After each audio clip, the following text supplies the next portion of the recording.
Are we ready to start? Yes. 44. 41. And 3, 2. 3, 2, 1. Only one that's really stuck with me. The story about the shower and Mr. Longfingers. We were all leaving the park, getting ready to head over towards the nuclear plant when I spotted someone watching us from the tree line. It was the boy. So he fell off. It's on some mountains, isn't it? France!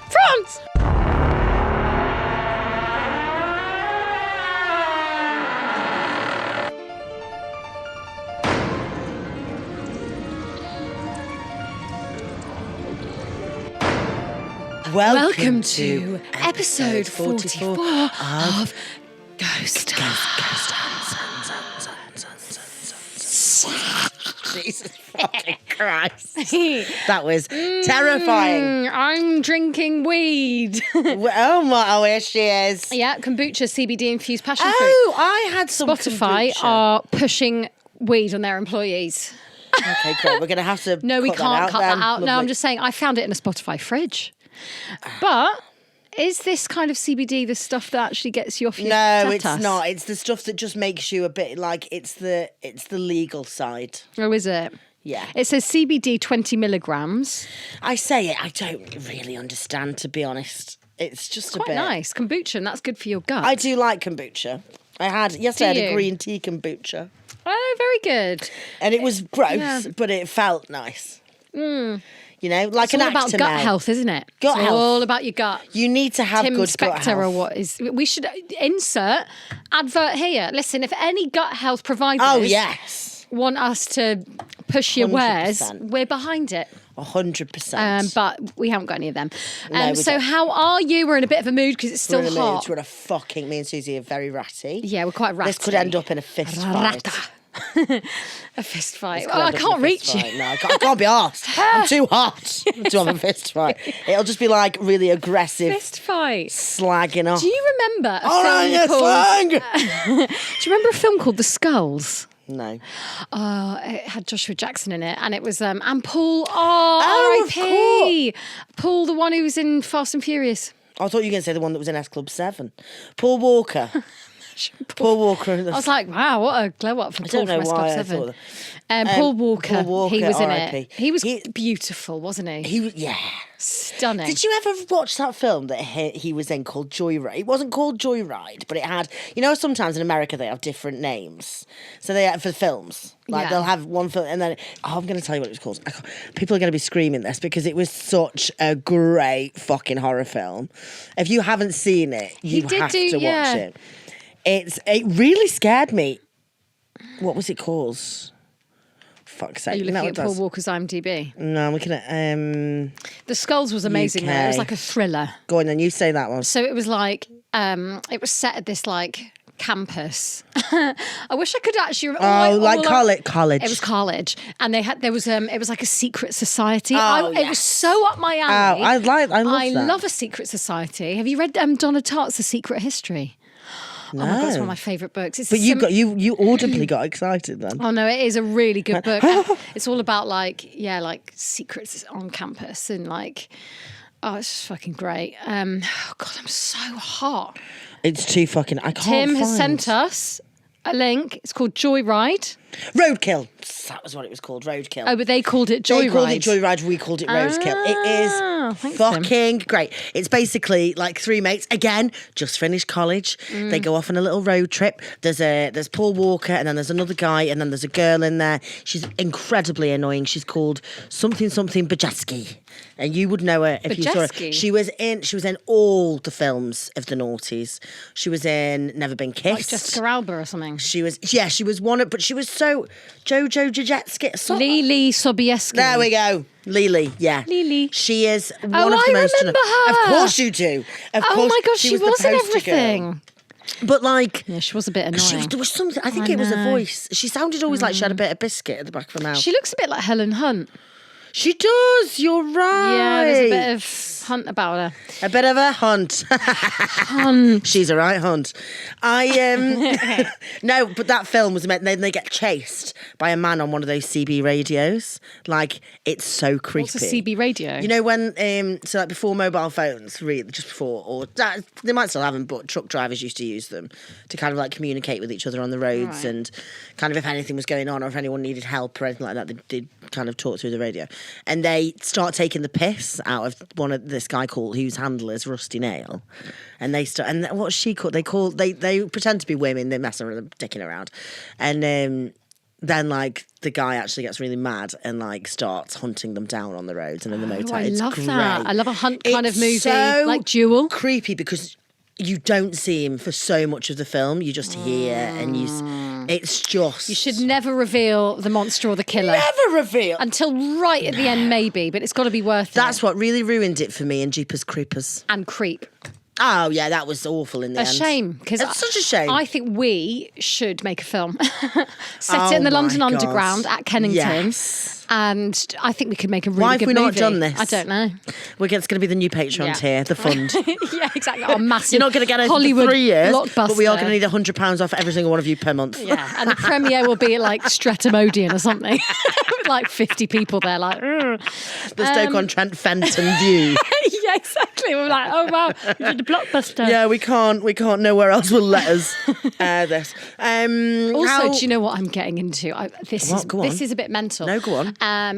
Although I hate it when people say this is mental because it never is. This is mental. Hannah, I'm so mental. Yeah, to be fair, I did just meet you at Starbucks and you went, I won't have a coffee because I will be. Yeah, I'll be mental. Instead, I'm going to have my CBD. Yeah. So I'm really getting into, on the television, SAS Who Dares Wins. Oh my God, who knew? By the way, if anyone's watched it, why didn't you let me know it was great? I am obsessed. Foxy, he's fit. And Ant Middleton's such a knob. And is it gossipy? It. Is it rude? Is it like, is everyone a bit shitty to each other? No. What do you mean? No, it's just a bunch of blokes going through army training. Oh, no, I would rather. Great. Be sick in my own hands and God, shampoo my so hair with great. it. That sounds I don't know why, I'm just really into it. And I can't stop watching. And it's all these young lads being put through absolute hell, like on assault courses and jumping off bridges. And you have to like lean backwards off a shipping container into a river. No. I don't care. It really floats my boat. I am a little bit sensitive to men doing things at the minute because I went to a gig last night just to be supportive. Yeah. I went to a gig and I'll tell you what it is afterwards. I won't say it now. But we went to a gig and Adam was kind of judging it. Yeah. And it was just the most male heavy dick swinging. I was like, this is outrageous. And I said to Adam, I was like, how many times did you think you needed to say, yeah, man? I mean, I was like, you've never said, yeah, man, until you got in. You literally walked in changed there. Him. And he went, I was like, since when the fuck have you been? Like an American bro. surfer. Hey, bro. What are you doing? Yeah, I was like, this is awful. And then also, I went outside for a cigarette and the people talking about I know people who just started comedy. It's very, very helpful sometimes to get stage time, whatever. But they were outside and just the deep chat about jokes and comedy and how it all works. I'm like, I have to rip your head from betwixt your butt cheeks. Betwixt? Yeah. It's lodged. Write that down. Betwixt is going to be the name of the episode. Betwixt. It's like Bewitched, but betwixt. Yeah. Yeah. I was going to say, if you want to be mad, that was a Spice Girl.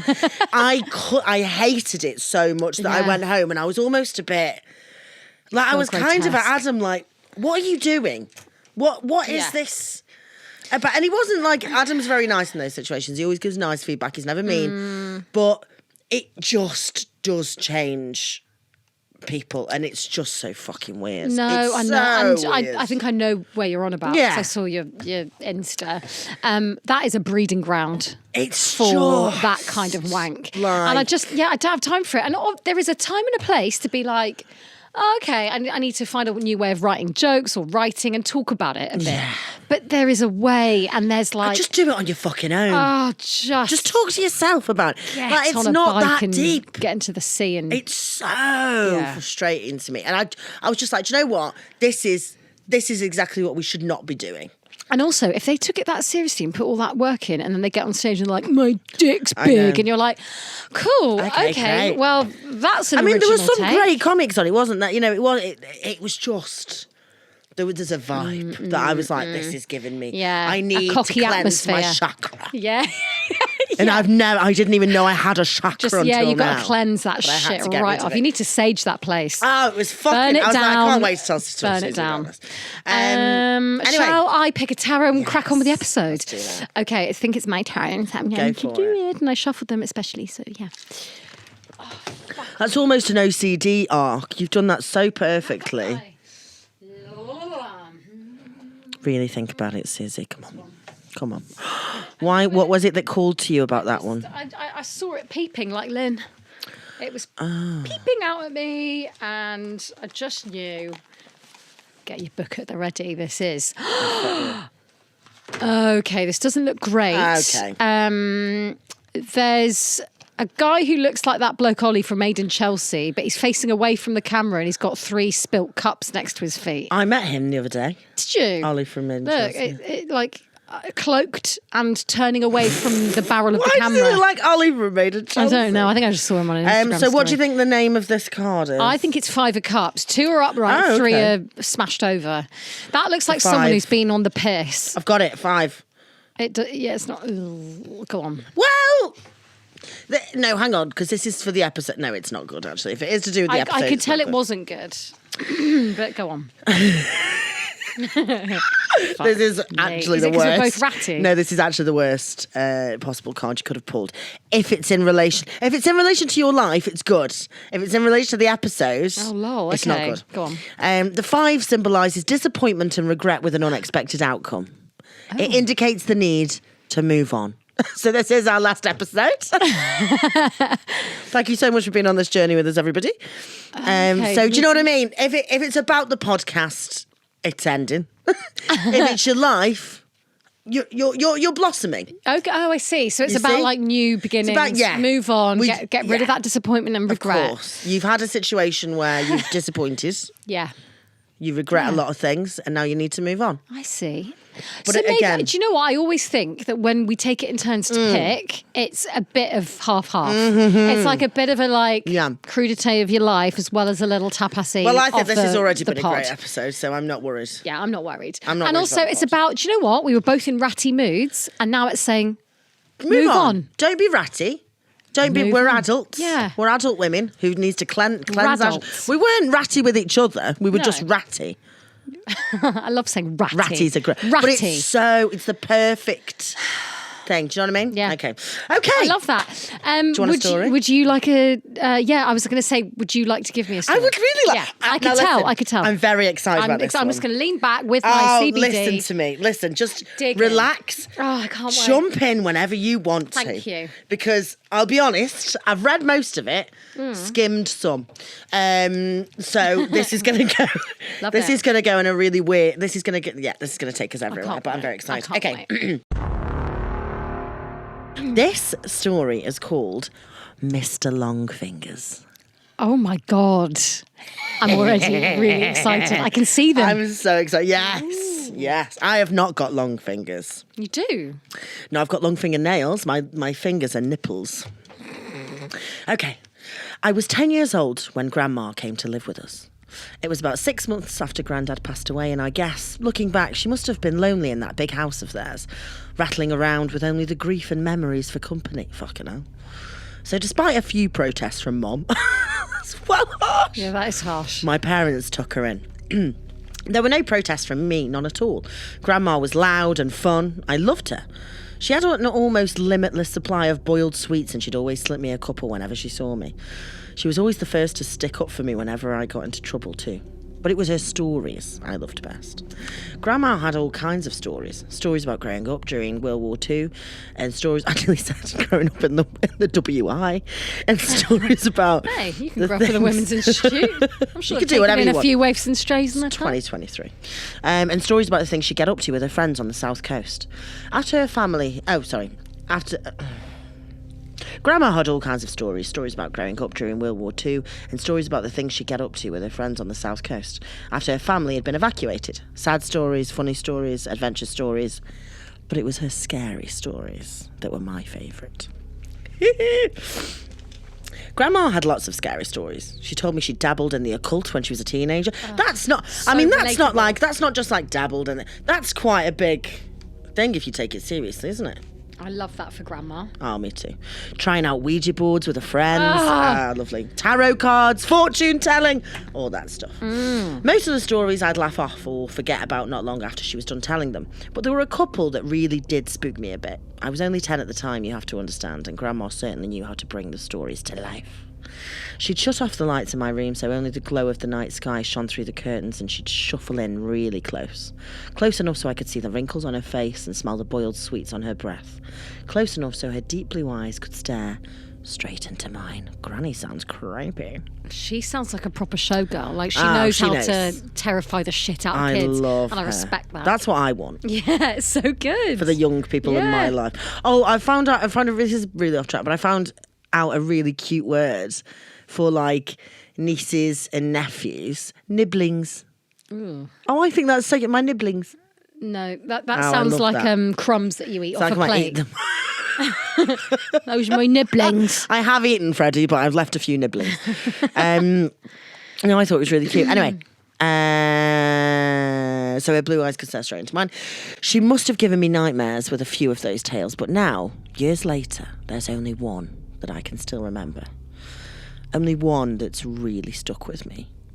The story about the shower and Mr. Longfingers.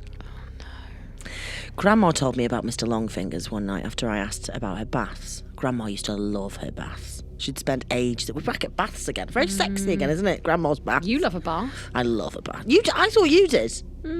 I say I do, but I think I lied. Okay, that sounds like something for therapy. No, as in like I like the idea of them, but in practice I'll just go for the shower because it's easier. Really? My parents have got a big... Tub. Yeah, like in the middle of the room, freestanding, which is better because your legs are at one end, your head, there's enough room. Yeah. You can't, in those little like bath shower things, it's no fun. But in a really big tub, bottle of red wine. No, I know, you have to do it right. I know what you mean. But I think in my head, I want it to be so perfectly like the wine, a few Maltesers, get the candles going. Yeah, and scary it's podcast effort, isn't it? or audiobook. So in the end, I'm just like, shower yourself. But actually, now that we are, I fucking hope coming into autumn and winter. Yes. I'm getting into my bath era. Big red wine. Yeah. Big red wine. Oh, I'm so excited. Carry on. Yeah, I love bath this. era. I love Okay, this. okay. Okay. She'd spend ages in the baths, light candles and incense, and lie in the tub humming to herself until the water turned cold. It drove my mum crazy, but when I asked her why she loved them so much, she said it was the only place she could relax. It was the only place that was safe for her to relax. You know, people like me. No. Ow!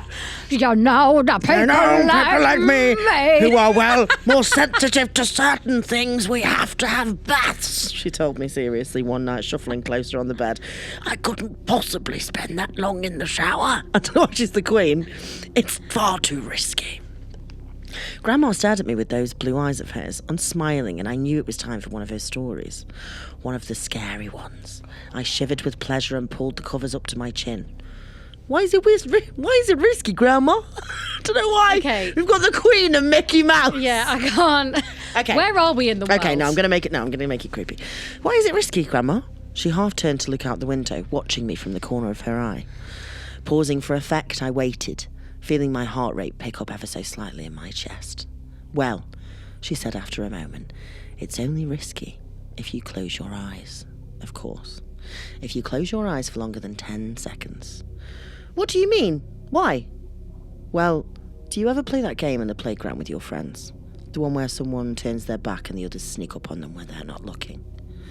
I nodded and Grandma nodded back. Exactly. So that's what it's like in the shower when you have your eyes closed. That's what it's like with Mr. Longfingers. At the end. No. I love it. A cold itch tickled back. Who's Mr. Longfingers, Grandma? She let out a deep breath as if she wished she hadn't said anything, turned her head back to face mine, and when she next spoke, she lowered her voice. No one knows exactly, Grandma whispered. Some think it's a creature that's attracted to the heat and smell we give off in there. Others think it's a demon that finds a way into our realm through the dense steam clouds. No one can say for sure, because the only ones who have actually seen Mr. Longfingers aren't ever going to be able to tell you. It's too late. I pulled in a breath. Why not? Grandma shuffled closer along the bed and leaned towards me, leaving my question hanging in the air. Don't you worry about it, sweetheart. Don't worry your pretty head. As long as you remember the rules, you'll be fine. What rules? Well, when you're in the shower, you try not to close your eyes for too long. 5 seconds is fine, and 10 seconds is just about okay too. But any longer than that... Yeah? Then what? Well, any longer than that, and you may just start to feel something in the room with you. Something watching. And if you ever go longer than 15 seconds, that's when you might start to hear a noise too. Hear what? The soft of fingers on glass. Fingers drumming against the glass door of the shower. If you do ever hear that noise, God forbid, will you make me a promise? What, Grandma? Promise me you'll never open your eyes. I barely slept at all that night. Hardly at all. I'd close my eyes and try to relax, but every time I did, I'd imagine a face pressed against my bedroom window staring in at me. God. I've got goosebumps, actually. Yeah, I'm scaring myself. I'm so scared. I'm scared. And when I did finally get to sleep, I had nightmares. Bad ones. I had them all week, in fact. Dreams about disembodied eyes watching me in the dark and long fingers reaching out to touch my exposed skin. It wasn't any better when I was awake either. Not really. The shower was the worst. That's when Grandma's story really got to me. I'd never thought about it before, but suddenly I had trouble shutting my eyes in there. I'd be standing beneath the beating water, shampoo running down my face, and as soon as I squinted my eyelids, I'd hear Grandma's words running through my head. 5 seconds is fine. 10 is just about okay, but any longer than that. I'd rub my hair fast, feeling the shampoo dripping off my chin, and as soon as I counted past 5 seconds, I'd feel it. A sort of pressure. Not a feeling of being watched exactly, but something really close to that. I'd run my fingers faster and faster through my hair, frantically trying to get the suds out, and the reddy blackness behind my closed eyes, coupled with the rush of water in my ears, would feel like a held breath, like the silence before a scream. The seconds would race through my mind, and I'd be so desperate to open my eyes again that I'd sometimes do it before my hair was rinsed clean. My hair was fully... Oh, my God. I'd do it before my hair was rinsed fully clean and my eyes would sting with shampoo. Just before I shut them again, I'd always be sure to peer out through the steamed glass door of the shower cubicle, just to make sure I was still alone. It wasn't long before Mum realised something was up. She heard me crying out in my sleep one night and came in to comfort me. She asked me what the matter was, and it all came out. I told her about Grandma's story and about Mr. Longfingers. She got this look on her face when I was telling her, like she used to get with me when I'd made her really mad. This wide-eyed, angry look. Only this time she wasn't angry with me, she was angry with Grandma. My parents' room was next to mine, and sometimes if I pressed my ear against the wall, I could hear them talking in there. Soft whispers. That night, though, after Mum was satisfied I wasn't scared anymore, she'd gone back to her room. The whispers weren't soft at all. Oh no. I heard Mum hissing to Dad about Grandma, about the story she'd told me. Mum's voice floated through the walls, sharp and crisp. You know what your fucking mother said to him now, don't you, Simon? Oh, it's not, it's the mother-in-law. That's made so much more sense now. now. Of course. I was like, that's a bit... She doesn't want her mum-in-law to stay. She doesn't want her mum, yes. Very different vibe. Exactly. Okay. I think I'd want my mother-in-law to tell my kids spooky stories, actually. I'd be like, shut the fuck up or Mr. Longfingers is coming. Yeah, but then you have to be the one to be like, oh, they're screaming bloody murder again. Yeah, I'm going to have to wake up at 3 a.m. and be like, it's okay, darling. And they wet true. the bed and they're a bit traumatized. You'd be like, do you know what, it's not worth it. Grandma, leave. Grandma, just get out, Grandma. Yeah. Take Mr. Longfingers with you. You gotta leave, Grandma. Bye, bitch. Bye, bitch. Oh, God, hilarious. Sorry, back in. Dad's response was an unintelligible mutter. She's told him there's a monster that'll get him if he shuts his eyes in the shower. A monster? The poor kid's been having nightmares about it all week. Seriously, Simon, you better say something to her tomorrow morning, first thing, or I will. Yes, Simon. Grandma came to visit me in my room the following night. That time, as she perched on the end of my bed, there were no stories. Nothing like that. Grandma just sat there and stared down at me, her blue eyes wide and sad. The light from the moon outside my window lit up her wrinkled face. You know I'd never let anything bad happen to you, don't you? She said after a moment. I nodded my head. I know, Grandma. You know I wouldn't let you come to any harm. I nodded again. Okay, good. That's good. She looked away from me for a moment out the window. You know, the things I tell you in the evening are meant to help you, sweetheart. They're meant to soften you up a bit, protect you. But maybe your mum's right. Maybe I went too far this time. She looked down at me and smiled, but even then, even though I was only 10 years old, I could tell it didn't quite reach her eyes. I tell you what, Grandma said. You know what I'm going to do about Mr. Longfingers in the shower? Well, I'm going to make sure you're safe. I'll scare the bastard off. How about that? It won't come back in a hurry if it has to face me. Go on, Grandma. I stared up at Grandma, watching her face glow in the moonlight, watching her smile down at me. I nodded my head once. I was the one who found her. What? Grandma's fucking dead, isn't she? What? I don't know. Yeah, I don't know when exactly it happened, but I'd guess it was about a week after we had that talk in my room. A week after she told me she wouldn't let me come to any harm. I woke early that morning from a bad dream to a heavy thumping sound. I sat bolt upright in bed. My room was quiet around me and I couldn't hear anything from the wall that joined my parents' room either. But the house wasn't entirely silent. Floating down the hall, muffled by my closed door, I could hear the sound of rushing water, the noise of the shower.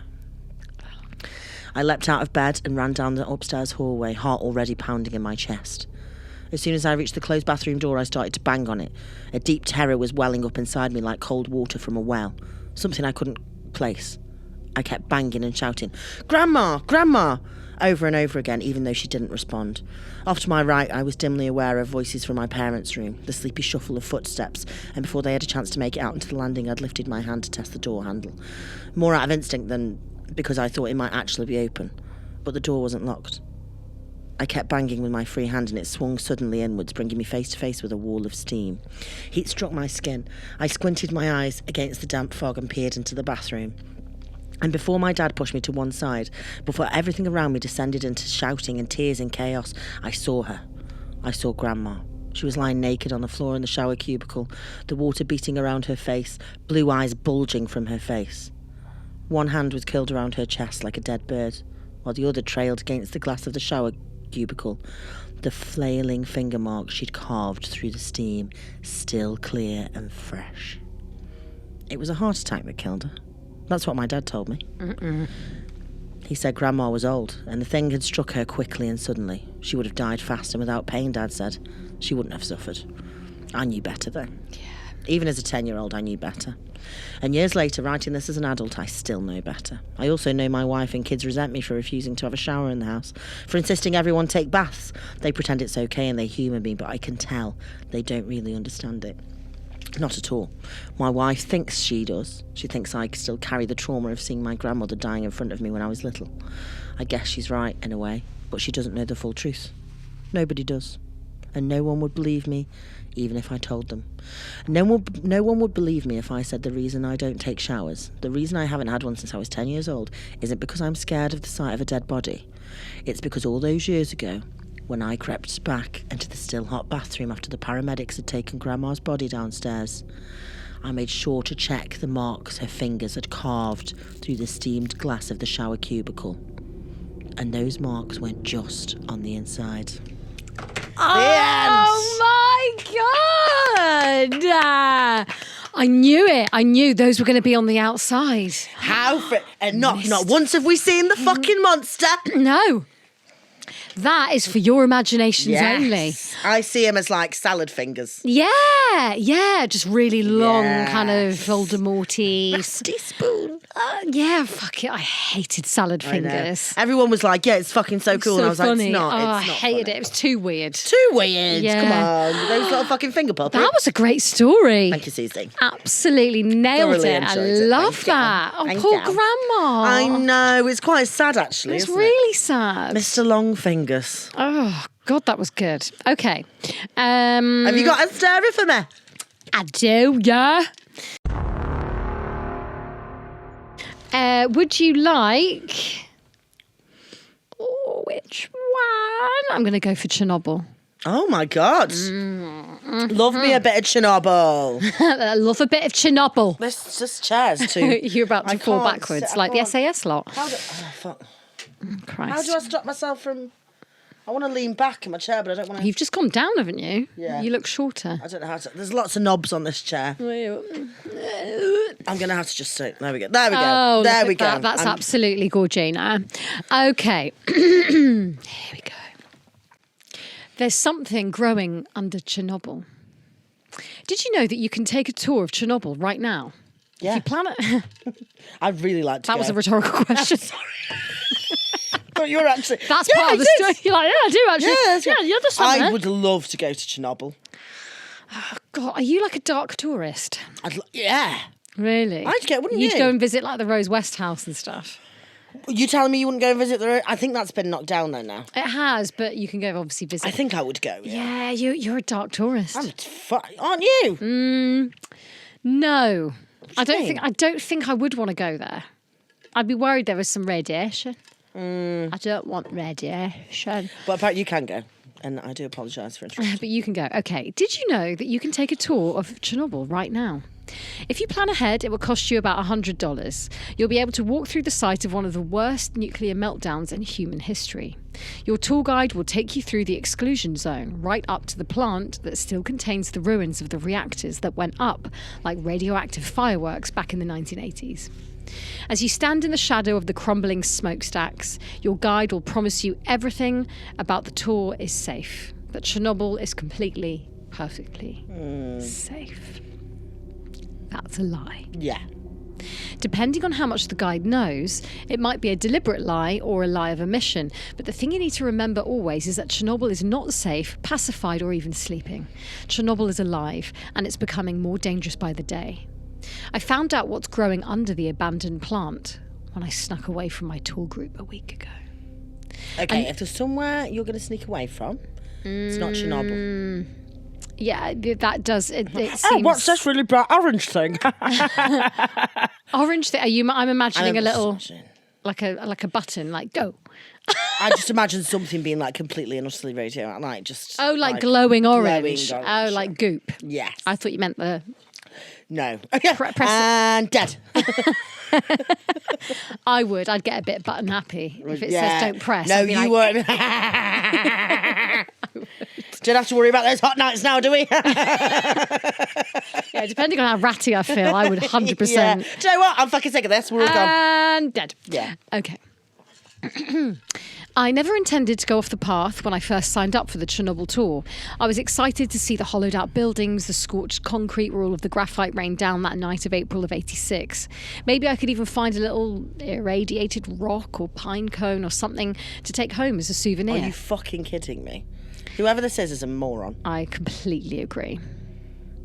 Both the official website and my tour guide assured our group that we were safe from any fallout.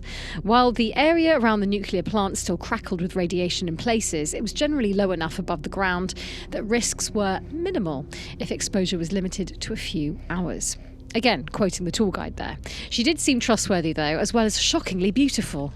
Ah, right. So you want a banger. Oh, God. Why Whoever do you I are, you always want a pick banger. narrators who can just get in the bin? Mind you, if you think about the Patreon one that I do, the Patreon. Oh, yeah, book that I true. do, Yeah, that one between is- us, we've got some fucking We've got shocking some men. proper nogheads, yeah. As well as shockingly beautiful. Fuck off. Blonde and short with heavily accented English. Massive tits. Yeah. That's what he means. Knockers for days. Knockers. I wish that could be the episode title. Blonde, short and knockers for days. That's me. When your chair went down. Yeah. Shit. But now look, my knockers for days are just resting short knockers on the... for days, and her name was Hannah Bitchkovsky. Oh, I love it. And Bitchkovsky, a bit, Chernobyl-y name. Yeah, well, if that turned out to say my name, I'd be like, do you know what? He doesn't sound that bad after all. yeah, I'll take him in. Seems all right. Blonde and short with heavily accented English, Alina already had most of us charmed when she picked us up from Kiev, along with our bus. There were 7 of us, including Alina and the driver. All 5 of us tourists were American. No fucking surprise there. Elena, you're shockingly beautiful, and I'd like to get my head between those knockers. And I just want to find me some pinecone which be glowing green. Take back to my family. If you come home with me, we can get you a nice part-time job at Hooters. Elena. Oh my God. If I shoot at the radioactive gloop, it won't come for me. Chicken nuggets aren't bad for you.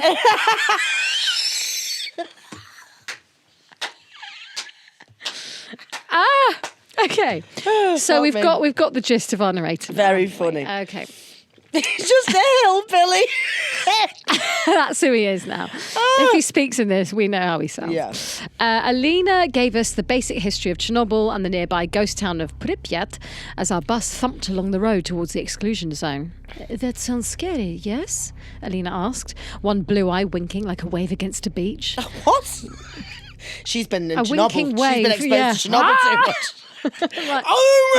She's like that. It reminds me of that guy in Men in Black, the alien one. I think the reason I've thought of that is because I listened to a podcast the other day where someone mentioned it, and I can't get him out of my head. That is Chernobyl, isn't it? Yeah, very Chernobyl. Yeah. That was like you at the fucking East Oh, Drive. my fucking eye. Oh, my, that was Chernobyl. Very Chernobyl-esque. Chernobyl. Okay. That sounds scary, yes?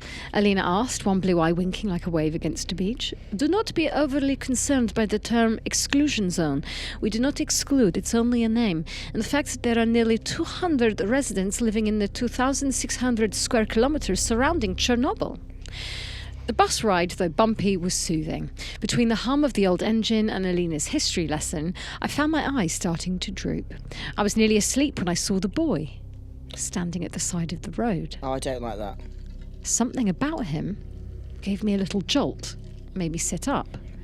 The boy was shirtless, skinny, and maybe 13. He was staring at the bus as we drove by, eyes wide and green. Startlingly green. I was just going to say, oh, green, and then remembered that's an appropriate eye colour to have. Yeah. Oh! Terrifying. Brown hair! What planet is he from? He had feet. Knuckles! Knuckles. Imagine talking. We should never write a horror film. I take it back. Our blockbuster's fucked. We'd write people as normal people. Be like, that was the monster. Fucking hell. His face was narrow and expressionless. It was like someone had put a mannequin in a field and scribbled over its eyes with an emerald Sharpie. Oh. But the boy wasn't a doll. His head tracked us as we passed. As he faded in the rear view, the child raised a hand. Stiffly. Like he wanted to wave but couldn't quite remember how. The rest of the bus ride into the exclusion zone was uneventful. After about an hour, Alina switched from history to preparing us for the tour. This included going over her company's safety research, then teaching us the basics of both disaster mitigation and radiation survival skills. Oh, it sounds so boring. She didn't get too in-depth about the actual effects of radiation poisoning, but I'd done my Googling before flying over to Kiev, so I have to admit I was a little terrified when the bus pulled up at a large security gate. Can I just say, I am very impressed with your pronunciation of Kiev. Kiev. Because I've never been... Everyone else either goes, Kiev. Chicken Kiev. Like chicken Kiev. Yeah. Or Kiev. Yeah, Kiev. That's very good. Not that I can do it either, but... Okay. I didn't know that we were segueing into that. Well, famously, No, I don't think Kiev wants anything to do with you. Yeah, to be fair, they're like, get the fuck out. Get out.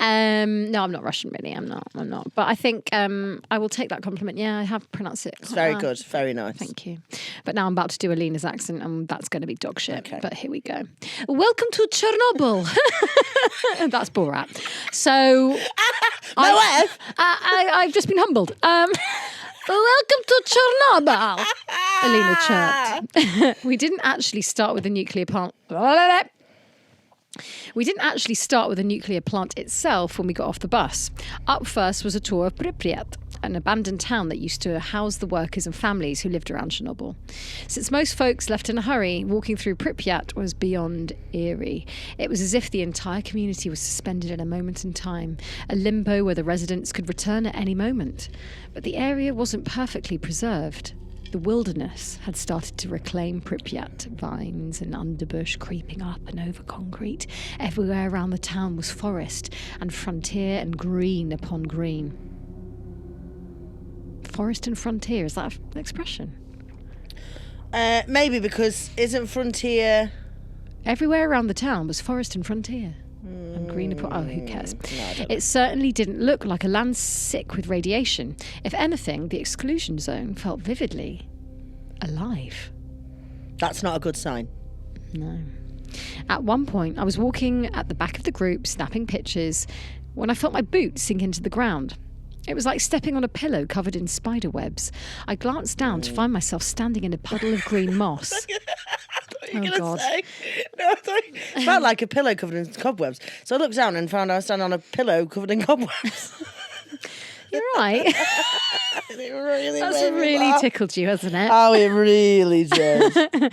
You could have so much fun on a desert island, couldn't you? I've obviously had too much coffee today. Sand! It's like, it was sun, it's sand! It's like, the thing is, like, I was trying to desert island on your own. But now I was trying to desert island on my own.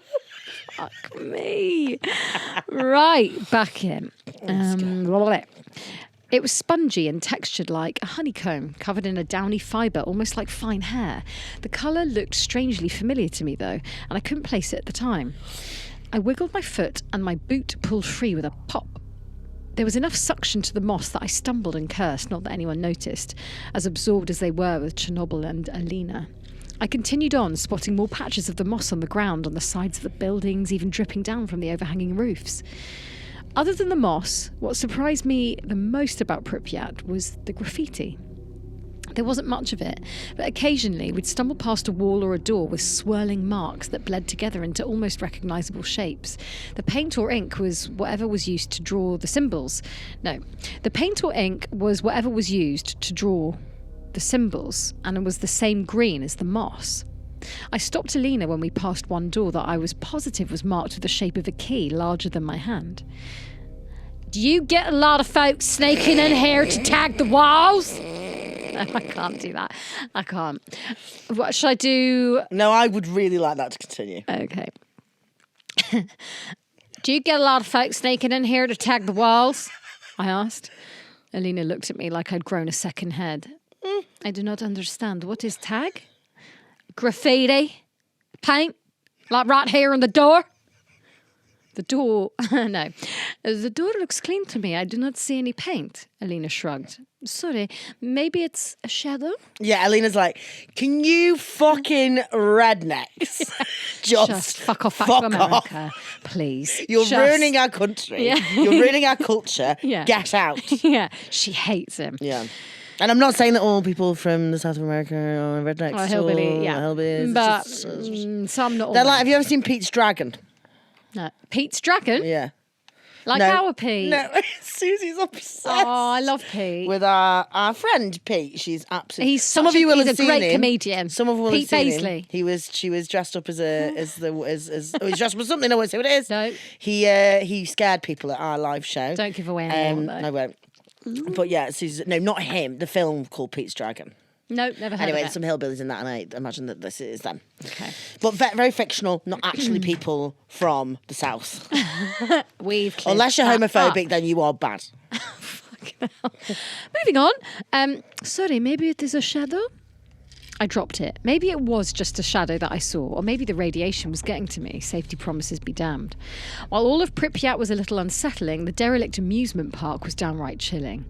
Abandoned rides and decaying attractions stood like scavenged corpses in neat rows. The sun was out in full and the weather was fine, but I felt cold as we walked through the park. Here and there, I thought I saw darting movement between the shadows of the rides. Wildlife, I told myself. Through all of this, Alina went on and on about the, in my opinion, overly optimistic future of Chernobyl. The people would come back, and the soil would heal, and the plant might even begin burning again one day, according to Alina. We were all leaving the park, getting ready to head over towards the nuclear plant, when I spotted someone watching us from the tree line. It was the boy from the roadside earlier, I was sure of it. Only something was different about the child. He seemed taller, standing in the shade of a burst of pines and spruce. His limbs were long and thin, his ribs observable even at a distance. Ribs! Ribs. I thought I could even see his green eyes peeking out from the shadows. That was probably a trick of the early afternoon light. The boy seemed to be waving at me, gesturing me over. I looked around. Alina was distracted by the old couple from Nashville. The man was wearing a cowboy hat and kept pantomiming taking a shot. His wife was waving her arms back towards downtown Pripyat. The other two tourists were sitting in the shade of the decrepit Ferris wheel, its carriages still nearly canary yellow despite the years of ashen weather. I figured I could sneak away from the group easily enough. They probably wouldn't even notice I was gone for 10 or 15 minutes, since everybody was taking a break. I'd catch hell from Alina if I disappeared for a while, more than likely, but when was I ever going to get another chance to interact with a Chernobyl local? One of the elusive 200. A picture with a native would be much better souvenir than some radioactive rock that probably wouldn't even glow. This guy's a fucking idiot. He reminds me of Rupert from our Patreon story. Yeah, just stunted. I made my move while Alina was flipping through a guidebook, still swarmed by the elderly couple. The boy faded back into the forest before I reached the tree line, but there was a small deer trail I was able to follow. I noticed more moss on the trees I passed, either sticking to trunks or hanging down from branches. The trail led to an open clearing. There was nobody in sight. "Hello?" I shouted. "Oh, crap. What's Russian for hello?" Helloski? Oh, fuck me. Oh, my God. This is confirmed. This has gotten so problematic. Helloski? Oh, my God. No response. No, I'm not surprised. If anything is in there, they're incredibly offended. I took a step into the clearing and froze. A deer had emerged from the trees nearby and was staring at me with all 6 of its eyes. What? Can you explain that to me? Chernobyl. It's fucked. Oh, it's a fucked one. Okay. It's a fucked one. Fuck dear. Oh, you fuck dear. Do you want to fuck dear? We do crack each other up. We will do that. Very funny. Oh, no. Only to each other. And we've exactly just to each other. There's probably people listening to this now going, "We're so sorry." They're like, "Get on with the story." Yeah. Fine. We hear you. A swirling crown of interwoven antlers rose up from the animal's head. Or heads. It was almost 2 heads, but one seemed sunken and half-formed and sprouting from the shared neck like a tumour. Both the buck and I stood still, regarding each other. So hang on, have we got Siamese twins deer? Oh, apparently you can't say that. No, well, I didn't think you could. Thai twins. Not one person has come at us for it, so I must have been wrong. I feel uncomfortable now. You shouldn't have said it. I take it back. Conjoined twins. Conjoined. Conjoined It's deer a conjoined twins. deer, yeah. Conjoined deer. Conjoined deer. Deer. Both the buck and I stood still regarding each other until a roar cracked the silence and set the animal running back into the forest. Something about the sound was nearly human, but far too loud, too primal. A massive shadow was moving between the trees on the other side of the clearing. It was fast, too fast to follow, but clumsy. Whatever it was, the thing was big enough to shake the trees. It bounced off, and it was heading directly after the deer. I decided to head back to the tour group. When I turned around, however, there was something wrong with the trail. Most of it was gone, covered by bright green moss. I tried my best to navigate the quarter mile or so back to oh my God, my mouth. I tried my best to navigate the quarter mile or so back to the reactors, but kept getting turned round. The mossy trail led me to another clearing, this one with an overgrown cave in the middle. Everywhere around and above the cave opening was covered in strange emerald fibres. The boy stood in the clearing. At least, I think it was the boy. The figure was taller, limbs long and bent, but the face was identical down to the piercing eyes. That was the moment I realised that the colour of his eye... That was the moment that I realised that the colour of his eyes and the colour of the moss was the same eerie green. Oh. The boy or man or whatever was shirtless. I thought he was wearing green pants at first, but when I got closer, I saw that it was moss covering him from navel down to nearly his ankles. That sounds infected. Infected to fuck. He was gesturing for me to follow him into the cave. Absolutely not! Strange moss man! I'm gonna piss myself. Strange moss man! You strange moss man! That is brilliant. I said, turning around to leave the clearing. Oh. There was another roar startlingly close, and I decided to take my chances with the cave and the weirdo. Jesus This guy has no respect There is no for the nuclear social, native. There's no social awareness none. whatsoever. Helloski! Helloski, strange moss man. Helloski! I can't do it. Helloski! No. Helloski. Helloski! No, Hello. that's a bit shit. The roar trailed off into what was unmistakably the sound of a human weeping. Go, go, go! I whispered, scrambling after the man into the narrow opening. It was warm in the cave and brighter than I expected. Everything had a green tint. This is reminding me of the cave in the crocodile story. Yes. It's like suddenly you're like, there's a cult in here. Everything had a green tint like sunlight filtered through a bottle. The moss was soft and uncomfortably smooth under my palms. I cursed when something on the ground cut my hand. When my blood hit the plant matter,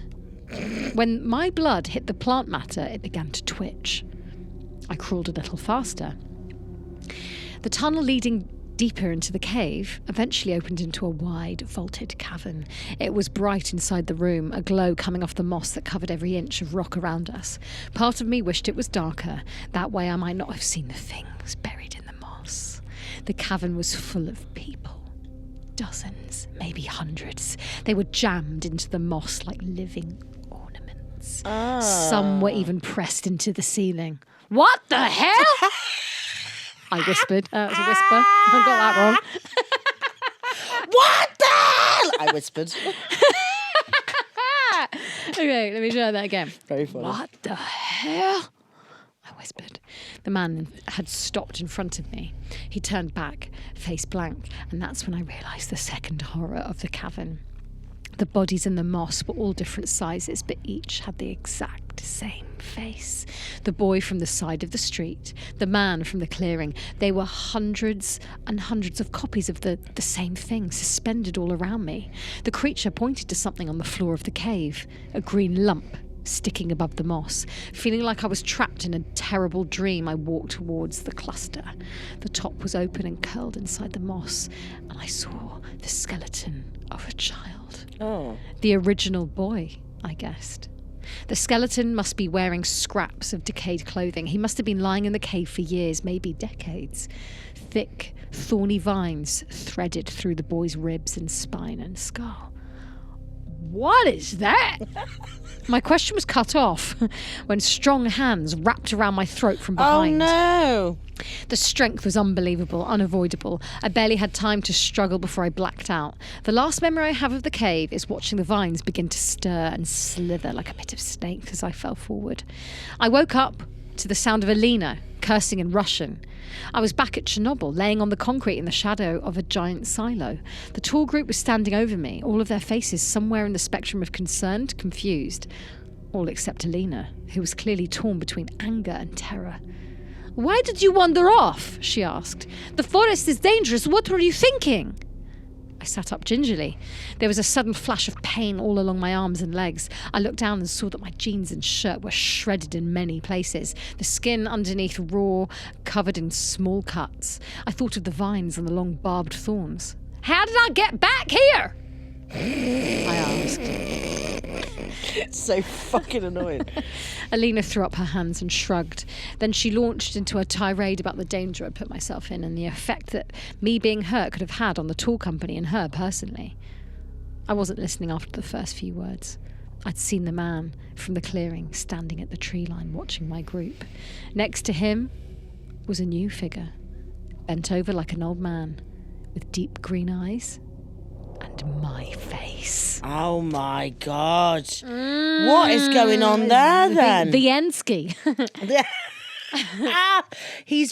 That's a very annoying character. Yeah, you kind of wish helloski. unwell on him, don't you? You kind of. Yeah. So what do you think?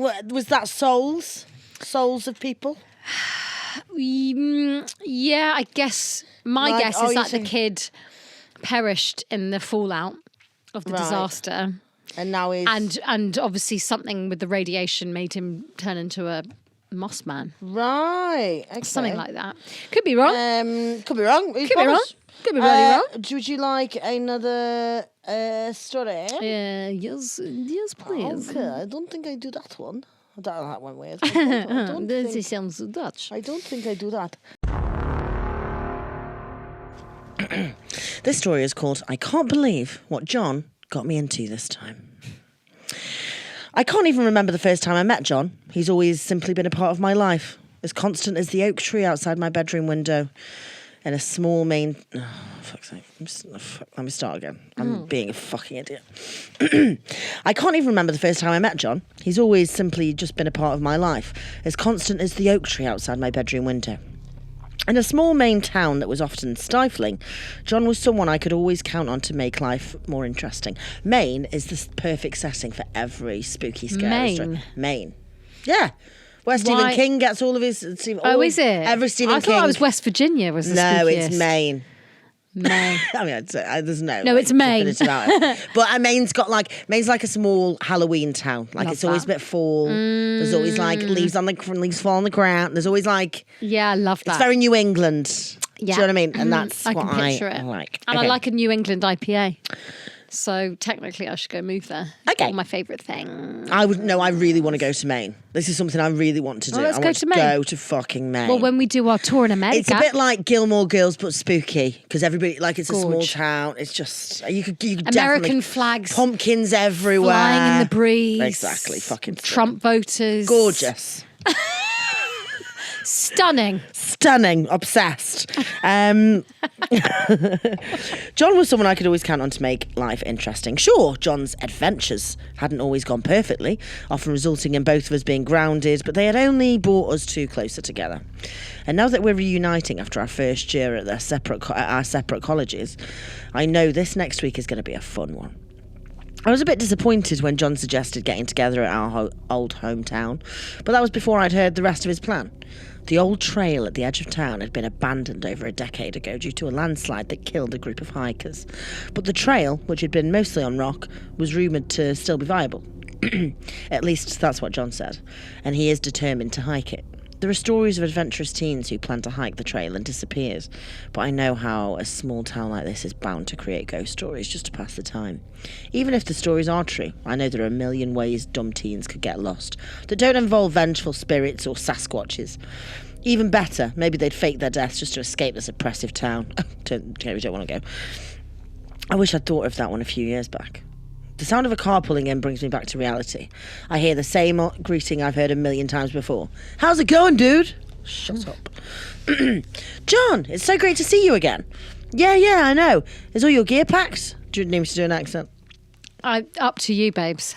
Is all your gear packed? No, that made me vomit. Is all your gear packed, lad? We're in Cork. Tree, a ghost story. John asks, a hint of slyness in his smile. We both know what our parents would do if they found out what we're doing. Oh, hang on, aren't they in college? Sorry, and also I need to clarify. I thought this was her boyfriend, John. Actually, it's two blokes. Two blokes, and they're like... Doesn't actually suggest that, but it's like... And it's like, hey, bro, let's go on the old trail. Yeah. Okay. Exactly. Like, dude, where's my car? No, and they've just come out... Oh, okay. They still can't seem to wrap their heads around the fact that we're adults now. We can actually make our own decisions. So they knew each other as kids, now they're made back as adults. Yep.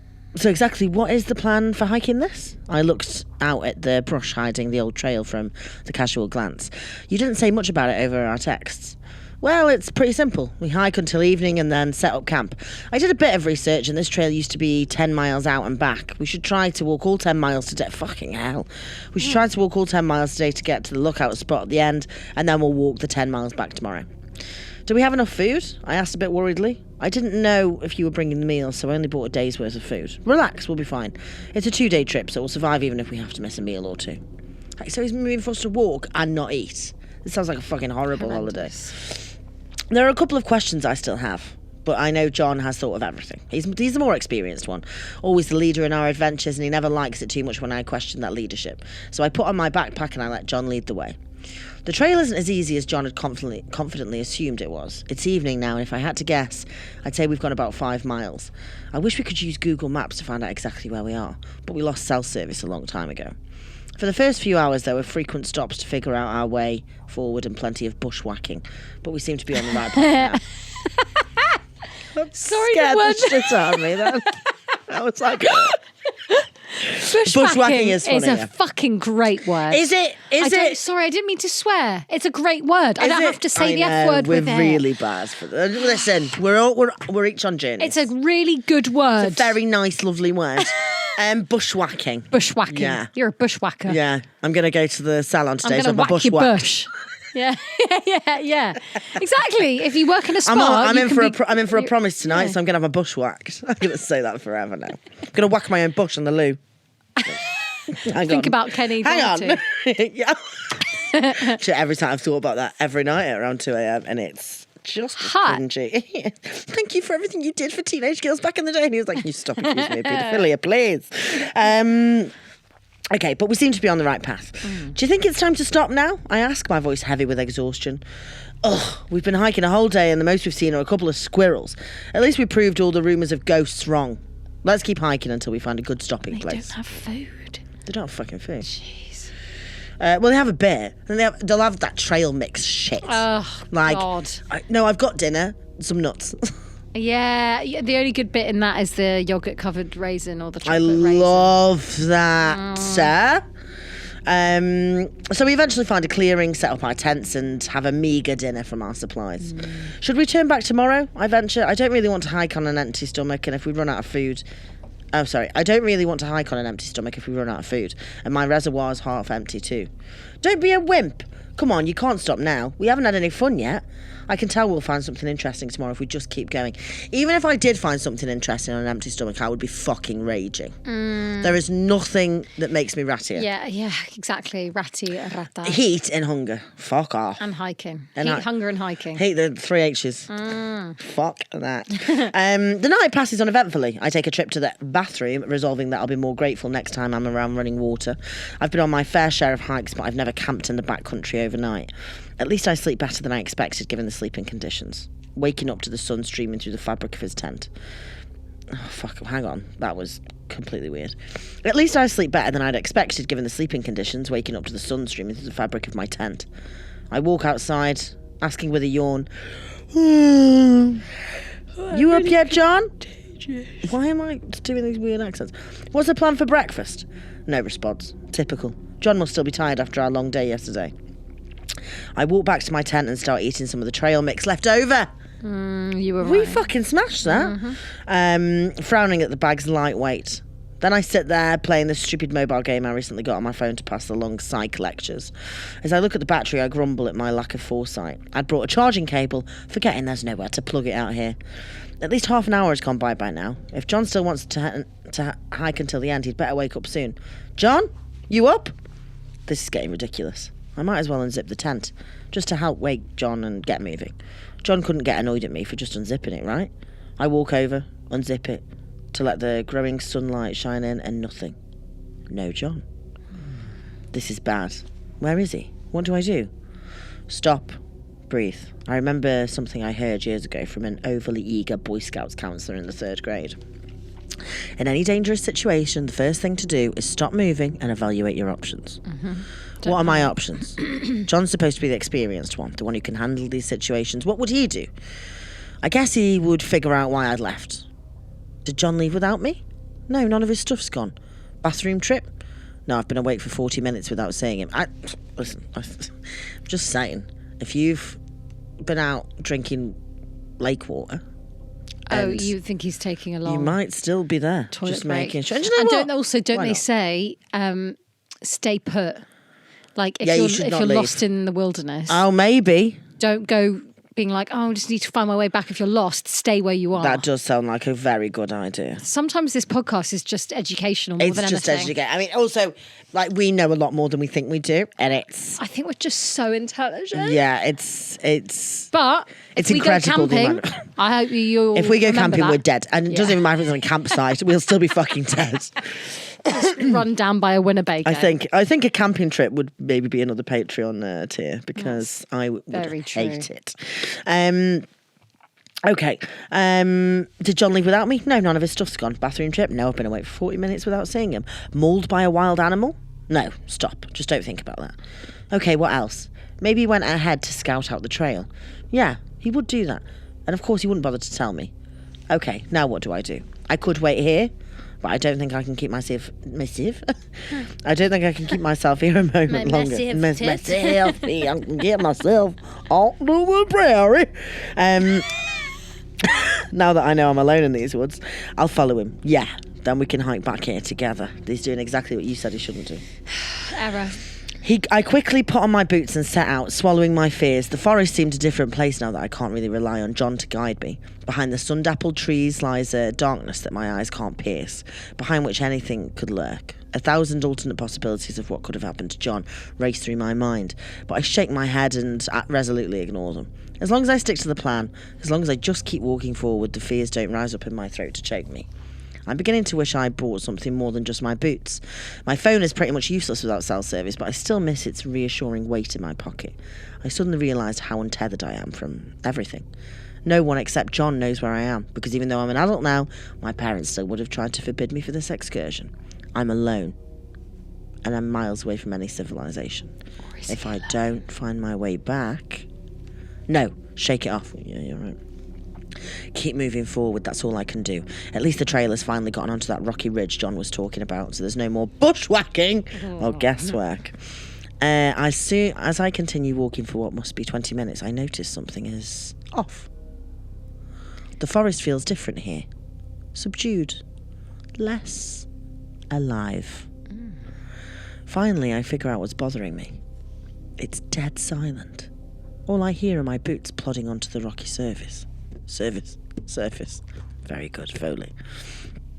No birds tweeting or squirrels rustling around in the branches. But why would all the animals just leave? The forest is just as lush and green here as it was a mile back. I'm sure there's food for them here. The only reason they would leave is if they were scared away. I halt in my tracks, stunned by a suddenly obvious realisation. This is bear country. I look around wildly but see nothing. Given the darkness only yards away from me in the forest, this is a paltry comfort. As I stand there, however, I finally hear something. It's as steady as a drum beat, but it's more of a squelching sound. The noise of something hard hitting, something soft, over and over. A lumbering bear? Maybe, although I doubt they walk so slowly. John? My heart beats faster with hope. I continue to walk, but more slowly and stealthily until I run around a bend and come to a boulder in the middle of the path. It's misshapen and rounded, sitting on its flat side, and underneath it lies what looks like a pile of crushed twigs. As I walk closer, I look upon it more closely. Gorge rises in my throat. No, it can't be. Bones. A pile of shattered, dirty, yet recognisable bones. They look like they've been here for ages. I breathe a sigh of relief. At least they're not John's. But if they're not John's, who are they? I notice how much louder the sound has gotten as I crept up. It sounds like it's right behind the boulder now. But suddenly, as I crouch there looking at the bones, it stops. The forest is once again deathly silent. Is John on the other side of that boulder right now? Or a bear? I creep around silently. Behind the boulder is a small clearing. A misshapen pile lies on the dirt. It's covered in dirty, tattered leather and speckled with tiny white stones. Then it stands up. John? From under the pile, John's face rises and looks at mine. No, it's all wrong. His face, it's twisted, contorting as if it does not know how to move it. His eyes lock onto mine, eyelids twitching and winking randomly. He slowly leers with a dirty, bloodied mouth. This is not John. Finally, I tear my eyes away from its face and see what it has become. A creature stands before me composed of twigs and leather, except now I know what they truly are. Bones. A frame of bones covered in rotting skin. Those same white pebbles form lines and sections wrapping around each limb and crossing his torso. As I slowly walk closer for reasons I can't fathom, I see the white stones for what they are. Teeth. Teeth stitching together flaps of skin that hang off the emaciated body. Fear roots me to the ground. My breath races faster and faster, propelled by a million unspoken thoughts echoing through my mind and out of my mouth. I do nothing as it slowly shuffles towards me, its gait uncertain and rickety. When it is 10 feet away, it stops. Its face once again spasms, but this time it reforms itself back into a visage. Is that right? Michelle visage. Into a Michelle visage that is hideously, uncannily, almost human. Its eyes focus on me. What am I? Its voice rasps like metal scraping on asphalt. God. Nice to talk to human again. It's not been gone that long. No, well, here we go. Bones creak and teeth rattle as the abomination sways in the fickle breeze. Landslide. Friends. Killed. Tried to die. Body didn't let me. Rebuilt myself. More hikers came. Took. A glob of something brown falls from its mouth. Oh. Took what I needed. Out of my mouth escapes one simple, horrifying question. What did you do with John? I needed a face. Why him? Why not me? Muscles stretch in the creature's mouth, pulling cheeks into a grotesque imitation of a grin. Too ugly. Then the thing shuffles away into the darkness of the woods. The end. Sassy fucking monster.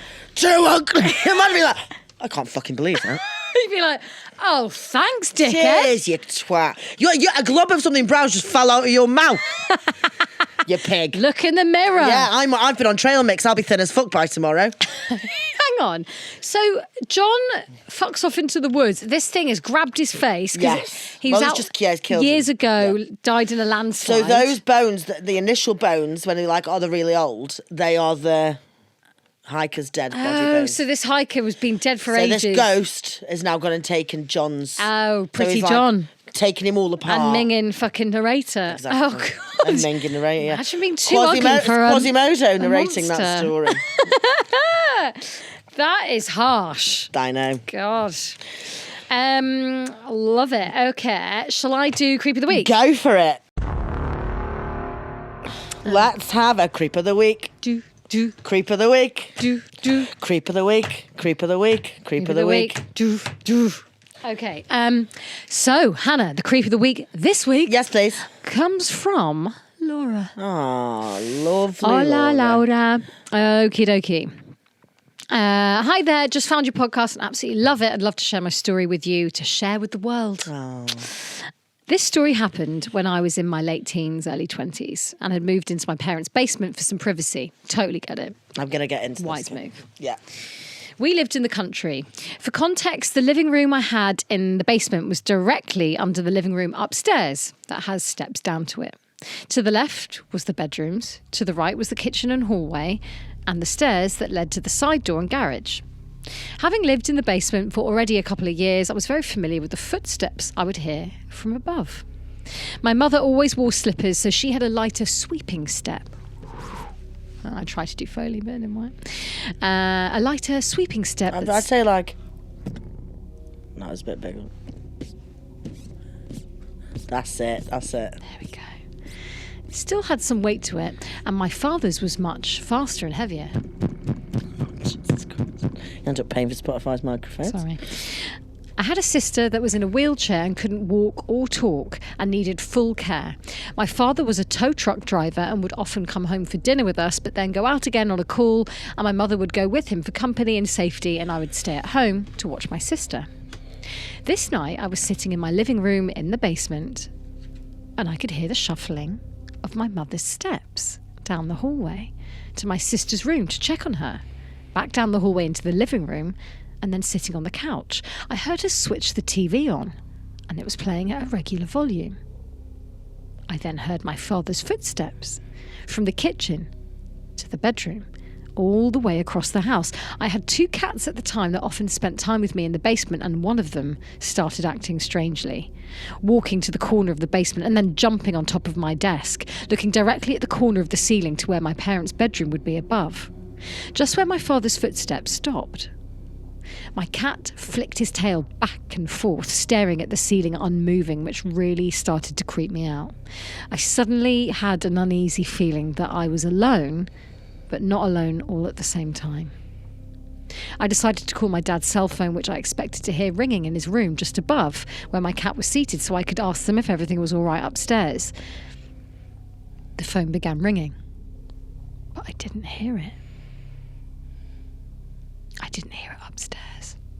Then my mother picked up, and I could tell she was in the truck with my father. I asked her if my dad was upstairs right now, and she said no, they'd left an hour ago on tow, and they would likely be an hour before they got home again. My stomach dropped, and I felt icy tingling all over my body. They must have called down to me, letting me know they were leaving, and I didn't hear them with the TV on, and I was focused on my studies. I told them what I'd heard, and they said to stay in the basement and they would come home as soon as they could. About 30 minutes later, my father stormed into the house, and I could hear his footsteps checking every single room, starting with my sister's all the way down to his bedroom, and every closet. And no one was there. Oh my, that's very good. That's very good. Thank you for that, very Laura. Laura. I feel sorry for the sister. I know, Jesus Christ. Because I'm assuming was the sister down with her in the basement or alone with all the scary goings on? I'm not sure, actually. Oh my God. Very scary. That was very good. Oh, Thank you, Laura. Thank you, Laura. Thank you for sharing your story. Excellent day. So, do you have a game? We should. Do you have one for me? Do you want me to do Yeah. first? Okay, right. Oh, this is very exciting for me. This is the section we get haunted, so you don't have to. You don't have to. I'm very excited, Susie, because I've gone into a foray of I've entered Witchcraft Era. Oh, I love Yeah, that. bit of That witchcraft. sounds so mystical these days. What I need you to do first, because you have to be hydrated for this. Oh yeah, and shall I take have to a make sip sure. of No, I water? want. This is your bottle of water. This Oh, your, is it? Yeah, Do you buy it for me I specially? bought it for you specially. So I haven't. What have you done to it? Nothing. I've just nothing. I swear to you. I am going to do something to it, but you're going to watch me do it, so you'll know. This is just water. I say you need to be hydrated, and you do. It's very important. But I also need you to get rid of some of it because I need it to be kind of like a quarter empty. So if you could just absolutely neck that now, that'd be great. Now I've entered into my Witchcraft Era, and I'm gonna dabble in some spells. Today we're going to do a spell. I've got a few. This is really good water. That I want to. One of them's a love potion. We're going to try that out on you at some point because okay. you know you're on that journey now. And I mean, ideally, what happens is I give you a love potion. We do the spell. It works. You fall in love with Peter Baisley, and we all live happily ever after. I already love Peter Baisley. I know, but so I want you can't- to romantically fall in love with him. No, I because couldn't do that. I think you could. Everyone with the hits right different. spell. That is, Everyone's great, isn't it? And you know, see, I treat you. That is some I treat Swiss you well. fucking sorcery, that. Okay, there's a few elements to this. No, hang on. Is it Swiss? Ow, I just nearly fell Well, off. it's on some mountains, isn't it? France. Okay. Do you know what? I'm not ratty at all now. No, I've Bit really of cheered pod up. and I'm happy. Do you want the Evian back? That's fine. Yeah, I need that back for Okay. now. Thank you. In my tote bag full of all my. I'm all my goodies. intrigued. Okay, so we're gonna do a sleep spell. And it is supposed to... Sleep spell? Yeah, you're going to be asleep for this. I want more. I'm going to do the love potion. I'm going to do all that. But I want to test it on something that's not going to, really affect your life first. Because, I have a feeling that I'm going to be incredibly good at this. I think you will. Like... Ooh, I'm excited to do a love potion. We're going to... But this is going to be a whole journey for us. We're going to be doing loads of love potions. Yeah. Scrap Hinge and Tinder, guys. Scrap Hinge We're and going to have a Tinder, new love potion come and for see us. the Huns. Love it. Okay, so let me get up my thing. Okay.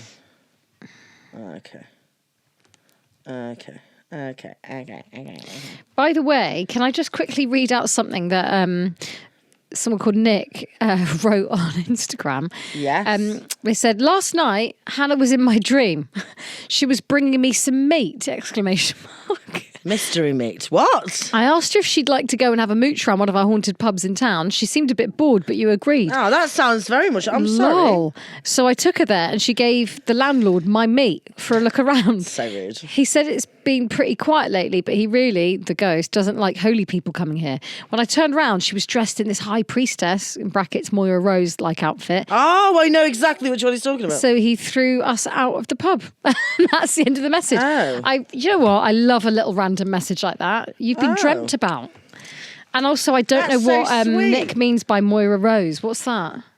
Hang on. Have you never watched Schitt's Creek? Oh, I have watched like a few episodes, but I never got into it. Susie. But I did really enjoy it. Susie, you have to do that. It's Moira the best. The mom. Yeah, I fucking love her. She's just an icon. She's an okay. So anyway, let's move on. But yes, you do need to watch Susie. Thank you very much for sending that in. I will bless all of your dreams. Priests and me. But anyway, so yeah, I think I'm going to be really good at this. Witchcraft is something now I'm going to be taking incredibly seriously. Yeah. Can't wait. But however, potions and sleep spells do require certain things. And to be honest, I'm in central London. I'm in central London and I don't have access to a lot of different things. I just had the corner shop to go to today. Okey-doke. So this is all sounding a bit parsley. Yes. Oh, it's far worse than that. It's a lot more vague. But you know what? Listen, the power of it feels like you're going to like something you found at the back of a truck or something. Exactly. Something you nicked from. No, it's all clean. It's all fine to be consumed. So first of all, we did require some citrus. Okay. I thought I was going to find in the shop a lemon. Also, I could just squeeze some lemon into your water, make it really, fresh. But actually, all I did find was extra strong honey and lemon lockets. Oh. But that's fine. You're not putting them in the water, I am. Are you? Yes, that's exactly what I'm doing. It's a potion. This is going to be minging. It's not. It's got honey and lemon's fine. Hang on. Okay, so now we've got this. I think this is just enough. I'm going to pop that in there. Do you want the one? This is like a really pissed up cooking show. No, just put the locket there you go. in the water. There we go, straight to the bottom. Okay. It's like a Barocca that doesn't bubble. The next thing is we needed lavender. Okay. And I was after some purple violets actually from the shop, but I couldn't find any. So we've got cherry drops. Okay.